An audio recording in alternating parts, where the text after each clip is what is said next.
Ben here with Devotion to Dogs. I just want to do a tip of the week for you guys. Everybody wants a good place command. That way the dogs will be nice and stationary when you're doing something, and you can have your dog in a down and a stay. It's much easier to get your dog to stay from an elevated platform because the dog's already there. They don't have to, when they have to get off, they have to think extra about getting off because they're elevated. So it's really good to have this command. So I want to teach you guys today about this.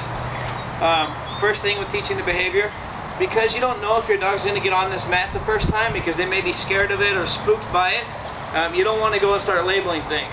When conditioning responses in dogs and conditioning behaviors, you want to create the behavior before you label it, okay?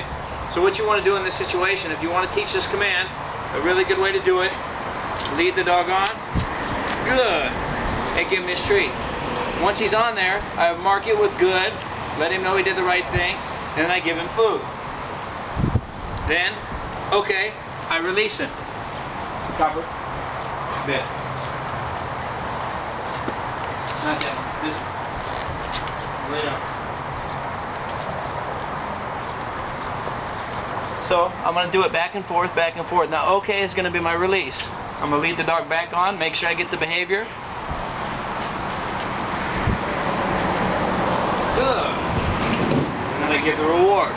So remember guys, make sure you're giving multiple treats or different variations of how many treats you're giving during this exercise. Otherwise, what's going to happen is it won't be that exciting for the dog, and then plus if you're working on engagement, it gets boring if you just do one treat and then ask for behavior, one treat. They won't stay engaged with you, okay? So change up the variation of the treats. Okay. Stay. So I release him, and because Rocco knows this, so I'm going to want to do this many times before I start labeling the behavior. Stay.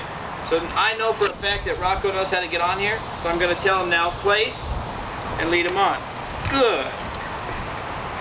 So what I'm doing is saying, hey, you know that thing we've been doing? Getting on this bed, this is what it's called. Now I'm labeling it, okay? Okay.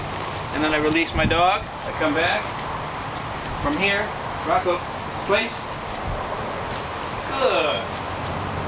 Perfect. Down. Good. Okay. And then I release him, and then I send him back. Rocco, place. Good. Really good. Okay. Good boy. Rocco, place.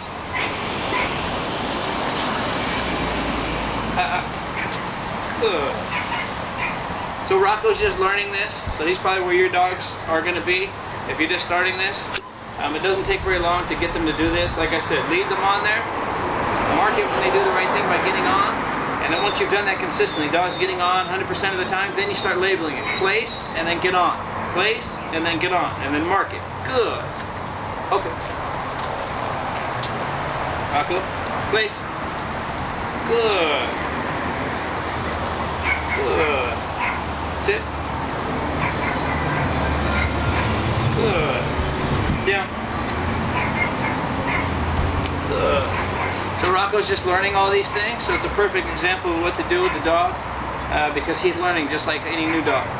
So these guys already have it down, so it'd be kind of unfair to go back and forth and show you a dog that already knows it. He's learning, so he's in the beginning stages of it, so now you're going to see what it looks like. Okay. Good. Place. Good. So remember when you do this, guys, don't try to stop too early before the mat. When you're teaching this behavior, go all the way up with your dog. Good. Because if you stop back here and try to go, the dog's going to stop with you. So make sure you teach the behavior first, and then they'll start to give you the behavior, okay? Alright guys, so that's your tip for the week. If you have any questions or comments, just let us know, and give us some feedback. Tell us what you think. Alright, thanks.